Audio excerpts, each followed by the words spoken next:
Aujourd'hui, on est avec Shannon, qui fait partie d'une magnifique pièce boutique qui s'appelle Nova Luna, mais qui n'est pas juste une boutique. Donc Shannon, explique-moi un peu où on est. En fait, Nova Luna, oui, c'est une boutique parce que j'ai plein de coups de cœur, des petites marques locales. Tu sais, comme tu es déjà venu magasiner, fait que tu le sais, c'est vraiment des marques locales, des petites entreprises qui sont dirigées par des femmes. Tout est comme vraiment éco-conscient, etc.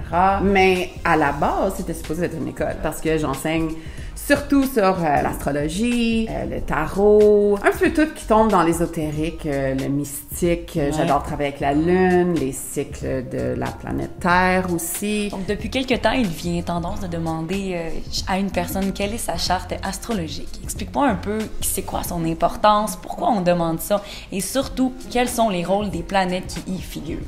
Toutes les planètes, on forme une genre de famille célestiale. Puis chaque planète a genre un rôle dans la famille. Alors, le soleil, qu'est-ce qu'il va représenter quand on dit « je suis Gémeaux, t'es Lion », ben ça représente un petit peu notre personnalité extérieure. Comment que les gens vont nous recevoir. Surtout notre ascendant. Si on va demander à quelqu'un leur carte astrologique, c'est quand même une question chargée, là, parce qu'on a 10... planètes de base, genre, puis là, on a comme des astéroïdes, puis d'autres choses dans ta carte astrologique. Fait que si, mettons, tu dis t'es Lion, puis je suis Gémeaux, tu sais, c'est comme superficiel. Ouais. C'est juste un petit peu l'extérieur de toi. Ta Lune va plus parler de l'intérieur. Tu sais, la Lune, c'est une surface qui réfléchit la lumière du Soleil. Fait que, tu sais, elle change beaucoup de place, elle bouge très, très vite autour du Soleil, right? On sait que la Lune, ben, c'est comme environ 28-29 jours, son cycle complet, là. Ouais. Fait que, elle bouge très vite. Fait que, justement, nous autres aussi, nos émotions, ils changent de jour à jour, right? Fait que notre placement lunaire va plus parler, oui, tes émotions, mais aussi qui tu vas être quand tu te sens 100% à l'aise. Chez toi, tout seul ou avec, mettons, ton conjoint ou ta conjointe ou tes enfants, tu sais, le monde là, qui te connaissent, toi à la maison, pas la personnalité extérieure que beaucoup de gens vont... Exactly. Ouais. Alors, on va parler souvent de cette grande trinité. Au moins, si tu sais ça de quelqu'un, ça donne une bonne base, you know? Donc là, trinité. Soleil. L'ascendant. C'est où est-ce que l'ascendant, c'est où est-ce que le soleil se levait quand t'es né. Fait que pour moi, j'adore l'expliquer d'une façon un peu différente parce que beaucoup de gens vont dire que c'est comme un masque qu'on porte, notre ascendant. Mais je trouve que ça a comme une qualité un peu péjorative. Mais tu vois, moi, on me dit souvent, c'est le côté que tu deviens quand tu grandis, quand tu deviens adulte. C'est sûr que moi, j'aime dire que tu le portes de mieux en mieux, ton ascendant. Parce que quand t'es jeune, bon, l'ascendant, c'est quoi? C'est où est-ce que le soleil se levait quand t'es né. Fait que c'est comme un point juste sur l'horizon qu'on voit le début du soleil. Fait que c'est comme ton point personnel d'illumination. Récemment, mon amie Vanessa, j'ai vu, elle a comme parlé de c'est comme un peu l'école de ta vie. Fait que si moi, mon ascendant, c'est Balance, par exemple, ben mon école de vie, ça va être cultiver des relations interpersonnelles, par exemple. Fait que c'est ça qui me dirige, C'est cool, hein? Fait que moi, souvent, j'ai dit que l'ascendant, c'est ton flashlight. Tu sais, c'est comme ta lampe de poche là, qui te met sur ton trajet puis qui te dirige. Fait que quand t'es jeune, puis tu te connais peut-être un peu moins, ben c'est quand même là puis ça te dirige, mais sans que tu en sois consciente ou intentionnelle. C'est comme ta mission de vie sur cette terre, ton ascendant. Yes and no. Non, c'est plus ta lampe de poche pour te diriger parce que ta mission de vie va être un petit peu représentée. Il y a 2 points dans ta carte astrologique. Le mid-heaven, qu'on l'appelle, c'est où est-ce que, on dirait midi quand t'es né. C'est le point le plus ensoleillé quand t'es né. Fait que ton mid-heaven, ça parle de ta carrière souvent parce que c'est l'image publique. Puis aussi, qu'est-ce que tu vas laisser sur la terre exactement. Wow. Fait que ça, c'est ton mid-heaven puis tes nœuds, les nœuds de la lune. Il y a le nœud nord et le nœud sud. Le nœud nord, c'est comme ton destin ultime. Ton point que t'essayes avec tous les autres placements, là, ils sont là pour supporter ton destin. Ils sont là dans notre charte. On peut l'avoir. Ben justement, toutes les autres planètes. Si, mettons, je sais pas, quelqu'un veut savoir, je m'en vais sur un date avec quelqu'un, tu sais, ça va être quoi sa genre de personnalité, c'est quoi son attitude vers les relations, ben, on peut demander c'est quoi les planètes personnelles. Donc, Mercure, Vénus et Mars. Fait que ça, on les appelle les planètes personnelles. Pourquoi? Parce qu'ils sont très proches du Soleil. D'ailleurs, proches de nous aussi, sur Terre. Fait que l'énergie que ça crée, ça influence vraiment, ben, Mars, c'est ton identité. Mars, on parle de mythologie. Mars, ben, c'est le dieu de la guerre, right? Fait que c'est la planète qui gouverne Bélier, le premier signe dans notre roue astrologique. Fait que c'est vraiment identité. Comment est-ce que tu vas réagir dans la vie? Qu'est-ce qui te guide un petit peu? Ton côté guerrier. Yeah, totally. Yeah. Arès. Yes, exactement. Mais c'est ça, exactement. Puis là, on a Mercure. Mercure qui est Hermès. Ouais, le messager, les communications. Exactement. Ben C'est ça, justement. Fait que Mercure, ton placement Mercure va parler justement de comment t'aimes t'exprimer. Comment est-ce que tu comprends les expressions des autres gens. Puis ça parle aussi de comme ton style de logique. Comment est-ce que tu vas comme déduire les choses, analyser, c'est quoi tes perceptions. Et puis Vénus, ben c'est Aphrodite, c'est la déesse de l'amour, right? Fait qu'elle, ça va te parler justement de ta relation parce que Vénus est gouvernante de 2 signes, Taureau et Balance. Fait que Taureau, c'est tout ce qui est le physique. On découvre le self-care, prendre soin de nous, la beauté, tout ce qui est comme luxury, tu sais, comme... La luxure, oui, ben, le plan matériel en soi. Exactement, c'est tout ça. Ainsi que les relations interpersonnelles. Comment est-ce qu'on bâtit notre place dans une communauté? Ça, c'est vraiment gouverné par Vénus. J'adore. Fait que ton placement Vénus va justement te dire comment est-ce que tu aimes t'exprimer dans tes alentours, ta maison, ton style aussi, comment tu aimes t'habiller. Fait que ça, c'est vraiment les planètes personnelles, right? Qui sont proches, fait qu'ils ont un effet genre direct, on pourrait dire. Après ça, ben, on a le fameux duo de Jupiter et Saturne qui sont comme fils et père. Et puis ça, ces planètes-là, bon, Jupiter, c'est la planète d'opportunité, d'expansion. Tu sais, on l'appelle toujours comme le bon vivant dans la famille. C'est lui, là, qui arrive au party, puis il est comme « Yeah! OK! » On a tout quelqu'un en tête qui nous part en ce moment. Tu sais, celui qui va pomper la musique, puis arrive, là, tu sais, je dis souvent, like, dans la famille, c'est comme le flamboyant drag queen qui arrive à notre souper de famille, mais comme avec plein de bijoux, maquillés, tout, là, tu sais. Vraiment outside the box, là. Tu sais, Jupiter, c'est où est-ce qu'on pousse les limites de ce qui est comme accepté. Uranus aussi a un rôle là-dedans, mais Jupiter, là, c'est vraiment expansion. Fait que notre placement de Jupiter aussi va parler un petit peu de notre relation avec l'argent. Parce que c'est une planète vraiment, on l'appelle bénéfique. Il y a des planètes bénéfiques et maléfiques. Fait que Saturne, c'est une planète maléfique. Ça a comme vraiment une connotation négative. C'est pas supposé, mais ça en a une. Fait qu'une planète bénéfique, les opportunités de Jupiter vont se présenter. C'est pour de l'expansion de l'âme, mais ça va pas faire mal. Comme le retour de Saturne, par exemple. Ça, peut-être, on va en parler une autre fois, mais Saturne, planète magnifique, c'est parce que lui, son placement là, dans ta vie, ça va parler de ta relation avec les règlements, la structure, les institutions, tu sais, comme aussi, mettons, tout ce qui est accepté dans ta famille, culturellement aussi, les normes de la société, là, c'est tout gouverné par Saturne. Fait que, of course, pour ça, c'est comme un duo assez fameux, parce que Saturne, quand il arrive dans ta vie, surtout quand t'as 27 à 30, là, il retourne à la place où est-ce qu'il était quand t'es né. Fait que, il vient faire un genre de check-in. Fait que ça, là, c'est comme, pour beaucoup de gens, c'est un 3 ans qui est rough. Tu te questionnes beaucoup, là, je suis qui? Puis là, on dirait que les opportunités qui viennent sont toutes comme ça pousse fort. Au lieu d'être comme, oh wow, avec Jupiter, quand on retourne de Jupiter, c'est comme, mon Dieu, des choses s'ouvrent à moi, j'ai 2 opportunités pour faire plein d'argent avec quelque chose que j'adore. Like, ça fait que c'est plus comme il faut choisir quel qui résonne le plus, tandis que Saturne, là, il va être comme, autorité. Yes! Puis ça, tu sais, tu te sens comme contraint. Yes, exactly. Ouais. Fait que pour ça, c'est une planète maléfique qu'on dit, tandis que Jupiter bénéfique. Puis après ça, on a les planètes éloignées. Que le fait qu'on a 7 jours de semaine, c'était parce qu'il y avait 7 planètes qu'on connaissait à l'époque. On voyait à l'œil C'est ça, exactly. Parce que Uranus, Neptune puis Pluton sont loin. Fait qu'on le savait pas. Ils faisaient pas partie de notre système. Fait que c'est des planètes éloignées qui ont un effet, oui, mais pas personnel, parce qu'ils sont tellement loin, c'est plus subtil. C'est subtil dans le fait que, bon, Saturne, il prend 29,5 années pour faire un tour du Soleil. Tu sais, nous autres, ça nous prend 365 jours. Mercure, ça y en prend 88, par exemple. Tu sais, lui, il est comme super proche, puis comme... Tandis que nous autres, 365 jours. Mais là, Pluton, là, ça y prend 248 ans. Faire un tour. 248 Yes, ans. exactly. Fait qu'on se retrouve avec l'effet générationnel. Au lieu d'être comme, mettons, t'as ton Pluton dans Scorpion, ben ça va pas exactement influencer toi, ton identité, ou whatever, mais plus tout le monde qui va être né dans ces 13 années que Pluton traversait un signe, ben ça va avoir un effet, mettons, de ma génération, c'est Pluton en Balance, OK? Pluton en Balance, ben Pluton, c'est un petit peu la planète du chaos, right? Il vient pour détruire ce qui nous sert plus, pour qu'on renaisse avec comme une intégration de nos expériences. Ben on voit beaucoup les gens, parce que moi, je suis comme dans ma quarantaine, right? On est des enfants de divorce beaucoup. Pas moi, là, mes parents sont quand même ensemble, mais la plupart de mes amis, quand j'étais jeune, c'était comme un peu nouveau l'idée du divorce. Puis ça l'a pris. Puis là, on voit que beaucoup de gens dans ma génération ont de la misère avec les relations interpersonnelles, right? Ou peut-être pas juste la misère, mais il y a une grande exploration. Polyamorie, les taux de divorce. Donc, il y a beaucoup de choses qui ont fait justement que comme ce qui était accepté puis standard avant a changé. Fait que c'est ça les planètes éloignées qui vont avoir un effet. Là,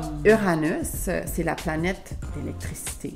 C'est le rebelle de la famille. Dans l'ancienne mythologie, ben Uranus, c'est le ciel. C'est comme le papa, parce qu'avec Gaïa, la Terre, c'est lui qui a créé les titans. Alors Uranus, là, c'est comme une planète électrique. C'est excentrique, elle est rebelle, elle est révolutionnaire. Fait que ce placement-là va un petit peu te parler de ta relation avec l'autorité. Parce que c'est, est-ce que tu acceptes comment les choses sont ou pas? C'est quand même une planète que tu prends en considération, mais que tu ne t'attends pas nécessairement, parce qu'elle est éloignée et que son impact est subtil. Oui, parce que tu vas pas le voir nécessairement dans ton quotidien, tu vas plus le voir dans les choses qui se passent dans le monde. Tu sais, l'année passée, on a eu plein de conjonctions entre Saturne, le papa, le règlement, puis Pluton. Tu sais, Pluton, on le voit pas souvent, genre. Et là, l'année passée, on l'a vu en masse, puis t'as-tu vu le chaos qu'on a eu l'année passée, right? Fait que quand je dis subtil, tu sais, parce que Pluton, c'était pas subtil, là, l'année passée, tout le monde était comme what the se passe, mais subtil dans le sens que c'est pas juste toi dans ta vie de tous les jours, c'est comme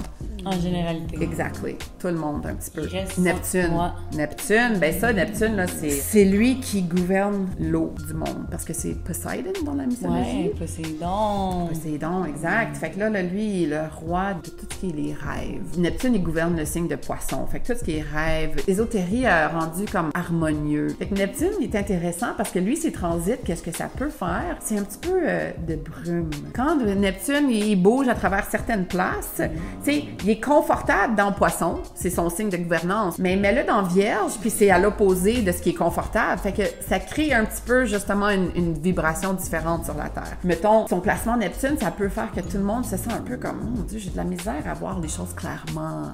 Tu sais, ou genre, je suis prône à des fantaisies de scénarios de ma vie, genre, tu sais que... j'ai lunatique en tête, mais c'est pas ça. Ah, mais ce qui est intéressant, il y a quand même une grande relation entre la Lune et Neptune. C'est deep, là. Ils ont une grande relation, ces deux-là, parce que, comme je te dis, Neptune, Poseidon, mais la Lune, on le sait très bien, elle contrôle l'eau sur la Terre. Fait que, il y a comme une belle relation là. Puis justement, oui, on dit lunatique parce qu'on disait avant que la Lune puis ses cycles affectaient les gens sur la Terre, justement parce qu'on est comme 70% d'eau. Fait que c'est une autre question aussi que je te demande après. Ah oui? Quel est l'impact de la pleine lune sur l'humain? Ah, ben, gars, on va y aller tout de suite, c'est good, parce que it ties in, right? Ça rentre ensemble. Vas-y. Parce que, bon, en premier temps, les cycles lunaires et les cycles menstruels de femmes sur la Terre sont la même durée. Sont la même durée, mais sont aussi pas juste la même durée, mais le même genre de vague. Parce que on a une énergie que la Lune, pendant qu'elle est en croissance, on ressent une énergie, justement, les êtres humains, de croissance. C'est la même chose avec une femme, son corps, pendant qu'elle est en train de créer l'œuf pour le relâcher. Parce que si, mettons, on habitait tout ensemble, sans lumière artificielle, sans écran tout le temps, sans pilule contraceptive que beaucoup de monde prennent. 100%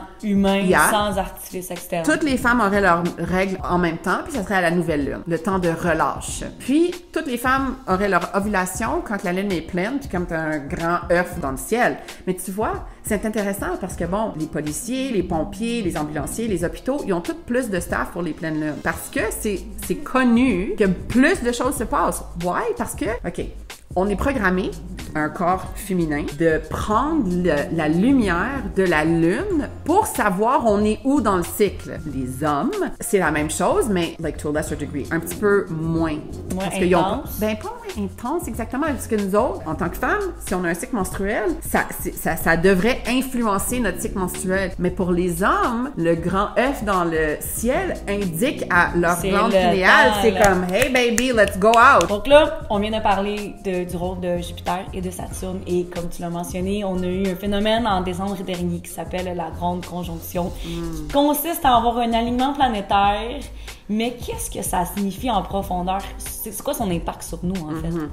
Ben, dans l'astrologie, on parle souvent des aspects qui sont créés entre les planètes. Fait que les aspects, ça peut être opposé, s'ils se retrouvent comme un à l'autre bord de l'autre. Il peut avoir des carrés. En tout cas, on parle de conjonction, c'est quand ils sont alignés. C'est comme s'ils se tenaient par la main. Ben, il y a des planètes qui aiment ça, se tenir par la main, puis il y en a qui sont comme un peu moins à l'aise, on va dire, une avec l'autre. Ce qui est intéressant avec Saturne et Jupiter, comme on a touché légèrement avant, bon, ben, c'est dans la mythologie, c'est Chronos et Zeus. Chronos étant Saturne, le maître du temps, le dieu du karma qu'on l'appelle aussi, versus Jupiter, qui est Zeus, avec son éclair, puis sa grande force, puis il a comme détrôné Chronos en tant que titan. Fait que c'est une relation un peu intense qu'on voit entre ces deux planètes. Si on a Papa Saturne, le maître du temps, qui aime ça les règlements, il aime ça quand les choses sont bien faites, là, méticuleuses, on pense à nos devoirs, à nos tâches, toutes ces responsabilités. Puis Jupiter est comme party! Pas parce qu'il est pas responsable, mais parce que lui, il voit l'expansion comme quelque chose qui est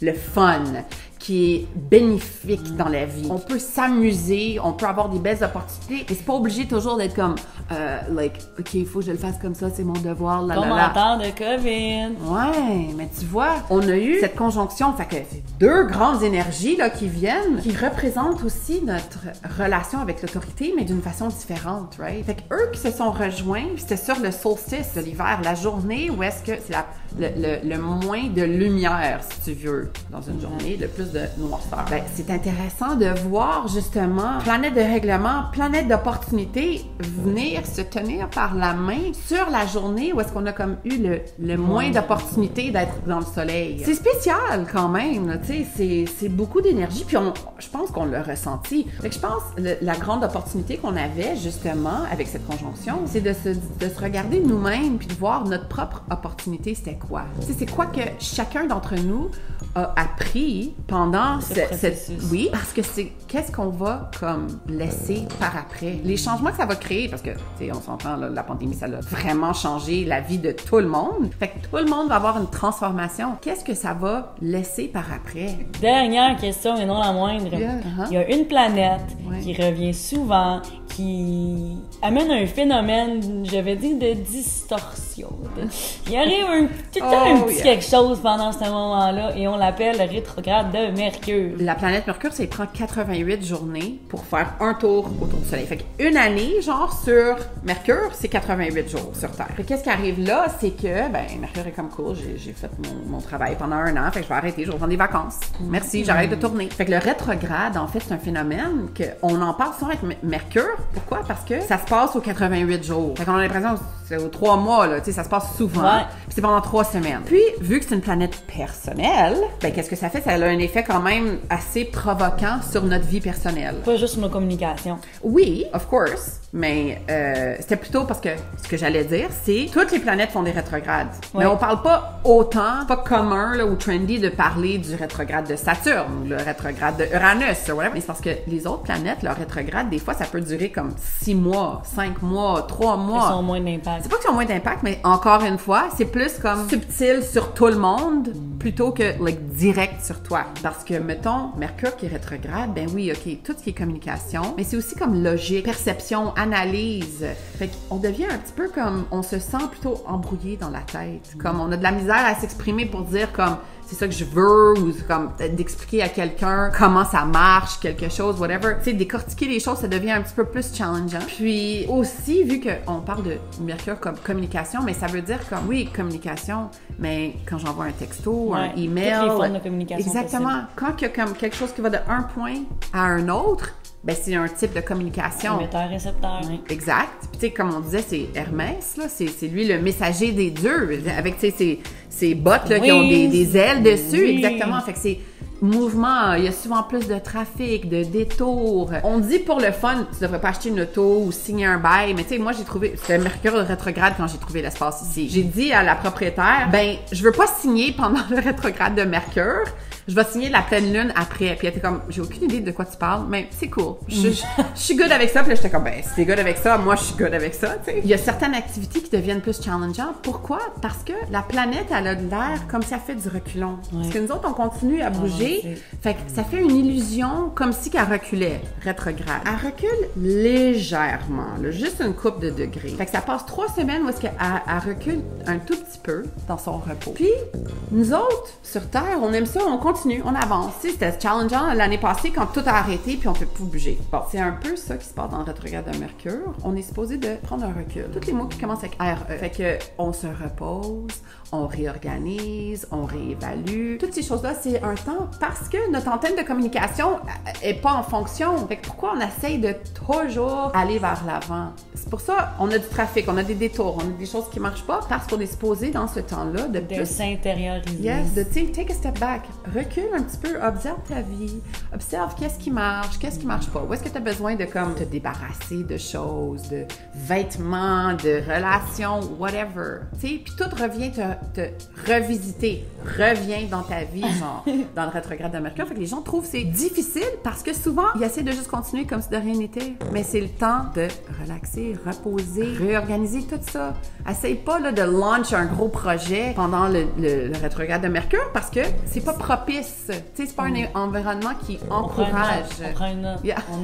Rien de moment d'important durant le moment de Mercure. C'est pas un règlement, like, non, mais énergétiquement, c'est comme une loi. C'est une suggestion, là. Tu sais, une suggestion. Parce que tu vois, j'ai trouvé cette place. J'ai pas signé le bail, mais j'ai trouvé la place. Puis, c'est pas devenu du tout ce que c'était supposé, right? J'ai dû vraiment complètement réévaluer, tout changer, blabla. Puis c'est good parce que ça s'est passé exactement comment c'était supposé. You know, je pense pas qu'il y a vraiment des règlements à part. Essayez donc de vous donner de l'espace pour prendre du recul. Puis donne-toi du temps de réflexion. Parce que tu sais, il recule un petit peu, puis là, une fois que son rétrograde a terminé, ben il va comme reprendre son trajet, fait qu'il avance, mais il faut qu'il repasse par-dessus où est-ce qu'il est reculé. Fait que t'as quand même, après que son rétrograde est terminé, t'as 2 semaines qui reprend son élan. Puis là, il repasse par-dessus où est-ce qu'il a reculé. Fait que tu vas quand même sentir là, une sensation d'intégration pour 2 semaines après. Puis il y a 2 semaines avant quand il se ralentit. Fait que c'est pas juste le 3 semaines. Si tu veux vraiment, là, c'est comme un 7 semaines de ralenti, réflexion, puis reprend. Genre, c'est ça mon avis pour le Mercure. Oh. Elle est comme, je connais comment me reposer, elle. Je trouve vraiment que c'est une bonne conclusion en plus. Merci beaucoup. Si jamais les gens qui ont d'autres questions, ils vont pouvoir venir te contacter via ta plateforme. Oui. Merci. Merci à toi. Cool.